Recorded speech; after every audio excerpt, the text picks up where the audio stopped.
Hi, and welcome to another dose of virtual vitamin Z. This is DZS News for the week of September 27th, 2021. I'm your co-host, Stephen. And I'm your co-host, Claire. As always, we will start with some Detroit Zoological Society updates. One that I'm really personally very excited to share. A species of frog has been named after our previous curator of amphibians, Marcy Seagreen. Marcy did a tremendous amount of research down in the Amazon rainforest when she was our curator of amphibians. She was really looking to see what species live down there, how human impact affected those different species, and she was looking for signs of chytrid, which is a fungal disease that is impacting amphibian populations all over the world. As I said, she was incredibly passionate about her work. Unfortunately, we lost her to cancer in 2016, and this is just an amazing tribute all of her passion and work that went into that area of the world. So it's a species of nurse frog. And like I said, I could not be more thrilled for this lasting legacy. I spent a lot of time with Marcy down in the Amazon rainforest, going out with her very early in the morning, staying out with her very late at night. So I can attest to you the long hours that she put into her research down there. And I could not be more thrilled about this really incredible honor for a very dear friend and a wonderful colleague, especially in the fields of conservation. So if you're looking for more information about that, it's been picked up by a couple news outlets. And as I mentioned, it's in a press release on our website. That's really great to hear, Claire. I personally never had the privilege of meeting Marcy, but since I've worked here, I've heard people talking about just the impact that she had on the organization, on other, animals, on amphibians and other animals, but also just on, people here as individuals and the impact that she had just every day. And so having not known her, I'm still just thrilled to hear this story. It's really wonderful. She's truly an incredible person. This is a really excellent way to celebrate her legacy. So thanks for that. Next up, we have some really exciting news. We have the results of this year's Gorillas on the Line campaign. And the results are that we have collected over 900 electronic devices, 902 to be exact, over the past 8 months. And that's just incredible. And to situate this, to put it into context, this is a campaign in which we've been working for the past about 8-9 months or so to be collecting cell phones and other comparable similar electronic devices for members of our community. And the reason for this is that cell phones and other electronic devices have a lot of raw materials that go into them, like coltan, which is mined in gorilla habitat in Africa. And the more that we're able to, first of all, reuse cell phones, but then also recycle their component parts when they no longer are functional, the less habitat that has to be mined. And so this is a campaign that's really aiming to help gorillas through that process. So a big shout out, a big thank you to all of the members of our community who either donated their cell phones or who shared this campaign with other people so they could donate. And just really great to, to see all of those cell phones boxed up and ready to ship to the recycler. So very excited to continue hearing about this and to get ready to participate again next year. It's a really exciting number. And as someone who holds on to their cell phone as long as possible until it really stops functioning in all ways, I'm excited to donate in a couple years from now. Hey, Stephen, you've worked here for a couple years. What's your favorite part about working here at the zoo? Favorite part about working here at the zoo is the fact that I literally get to work at the Detroit Zoo, which means that, say that I want to take my lunch break, rather than sitting in my office, I can actually go out and take my lunch break, observing some of the many animals who live here, particularly animals like the wolves, the prairie dogs. So yeah, just working at a zoo is my favorite part about working at the zoo.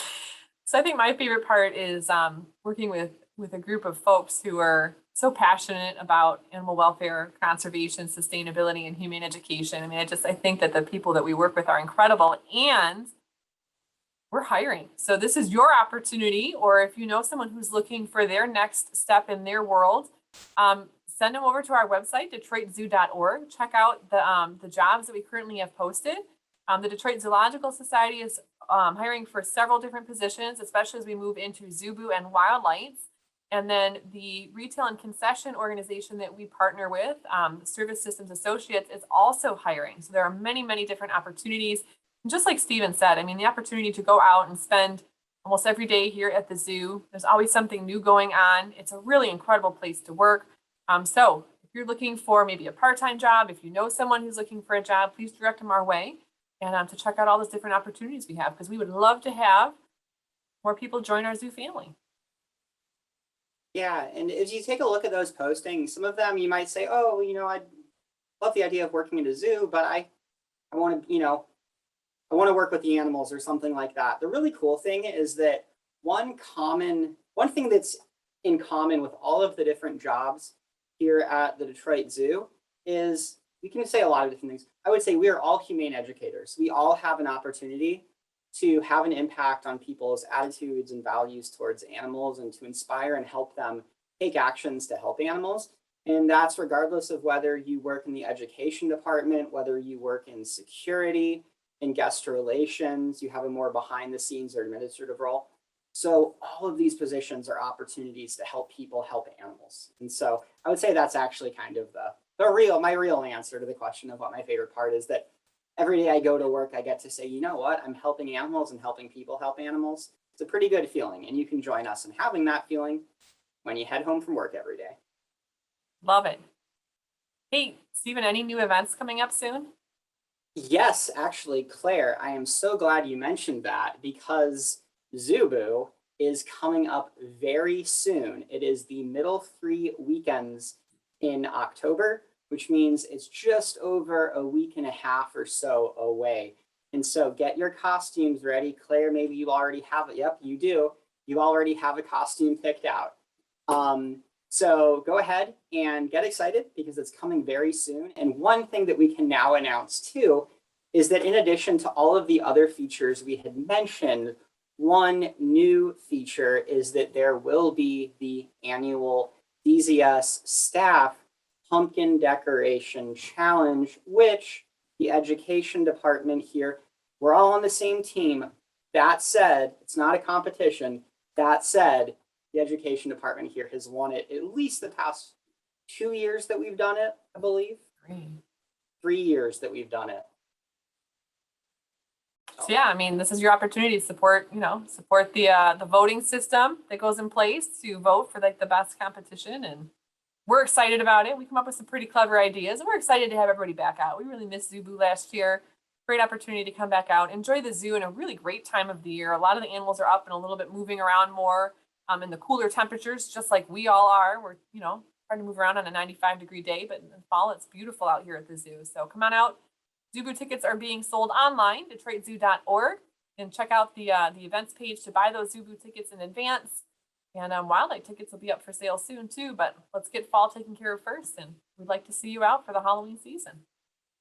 All right, so for our feature story of the week this week, we have some very exciting news. We'd like to introduce you all to Jebbie, who is a grizzly bear and is a companion for the polar bear Lyrica. So Jebbie was rescued from Tok, Alaska, and has found sanctuary here. Concerned citizens reported that the cub was wandering alone near a neighborhood, and he was much too young to be on his own just yet. So the Alaska Department of Fish and Game went out, intervened, and ultimately he's arrived here. Astrid and Lyrica, the two polar bear cubs, were born almost a year ago now, back in November of 2020. Lyrica needed immediate intervention, life-saving measures to keep her well, and then was raised in human care around the clock for many, many months. And socialization is really important for polar bears. So this is an opportunity for Lyrica to have a companion. It's an opportunity for Jebbie to have a companion. So it worked out really well as far as timing goes. And they seem to really be enjoying their time out on the tundra part of the habitat in the Arctic Ring of Life, playing with each other, starting to learn how to do things that bears do. It's just really kind of a neat story, considering all the bumps and hurdles that went along the way to be where we are now. Yeah, so I'm going to start by saying that I had a chance to see them, and it's just, they're pretty cute, pretty adorable. And so I'm just going to preface this with that. That said, putting on maybe my scientist hat, One other really cool thing that I noticed was that seeing them both together is a really cool opportunity to practice observation and comparison and to see how, despite the fact that these are both bears and they're both young bears, they actually kind of engage with their environment in different ways. And so one thing I noticed that was pretty cool is I noticed that Jebbie really likes to go from standing on all four to standing on his hind legs and kind of looking around to experience the environment in that way and noticing that he's actually actively smelling the environment too. And if you think about it, that gives him a totally different perspective. So it was really cool to see him do that. It was also really interesting to see how much Lerka loved actually going fully into the water and how Jebbie, just at least from what I saw, was more so hanging out, dipping his toes in the water and just kind of, yeah, hanging out on the side. So really cool opportunity to see how these two different species will develop together and how in a way they might be similar, in a way they might be different, and how all of that is just great. Yeah, it really is incredible pairing, incredible timing and watching the two of them grow up together. We have had received quite a few questions about why wasn't Lerka returned to Suka and Astra, and because of how she needed to be removed for that life-saving care very, very early on, we're confident that this was the best decision to not reunite them, as Suka would most likely not recognize her as a cub, so as her own cub. So this social development is really important, and it's a really great opportunity to help out another bear who needed a little extra luck along the way here because he was facing some tough circumstances. So Jebbie and Lerka have access to the tundra habitat most days. However, they still have choice on whether or not they would like to come out. So there might be days when you come out to see them and they have chosen to go inside or just have chosen not to come outside at all. So please be patient with us. We'll continue to send videos out on social media and pictures just in case you do miss them when they come out. And Astra and Suka are on the other side, the pack ice, and they're spending quite a bit of time in the pool and quite a bit of time out on that habitat space. So even if you don't see Lerka and Jebbie the first time around, there's a good chance you might see Astra and Suka. So check out the Arctic Ring of Life. It's perfect moving into fall and into winter here, and the polar bears are out with their new companions. So it's working out. Definitely. All right, let's check out our virtual education program preview for the week. As always, we're starting you off on Monday morning with DZS News. Next up on Tuesday, we have a Saving Wildlife episode, North American Songbirds. Learning a little bit more about their migration and what they're doing this time of year. On Wednesday morning is a virtual habitat chat, very fitting. We'll be out at the Arctic Ring of Life talking to a little bit more about that space. It's an incredible dynamic habitat, so lots to share about the Arctic Ring. Next up on Thursday is an animal welfare tale, and this one's going to focus on tips for seeing those animals in these habitats. We've talked a lot about how the habitats at the Detroit Zoo are very expansive, and what that means is that sometimes you might go there and say, hey, I know there are some animals in here, but I don't know where they are. And so we have some tips on places you can stand, times of day you can visit, and other things you can do to make the most of your experience of being able to see these animals engaging in their natural behaviors. Yeah, actually, that makes me think too, just because we were talking earlier about the time spent doing research down in the Amazon rainforest. It's almost a little bit more like actually being out in natural habitats, like in the wild, and how often you don't see animals out there and how hard you have to look for them. Many of our habitats are so complex for the well-being of the animals that it can be kind of tricky to find some of the animals. So I'm looking forward to adding a few more tips to my basket of ways to find the animals out in their spaces. And we will welcome in the first day of October with another episode from the Secret Zoo. We're going to be talking about secret sounds. So you can check that out for a little bit more insider information. And to introduce on this, it'll be kind of a trivia, kind of a game show. We'll actually be playing some sounds that have been recorded throughout the zoo. And then the question will be, what made those sounds? And you will be able to find out because there are some.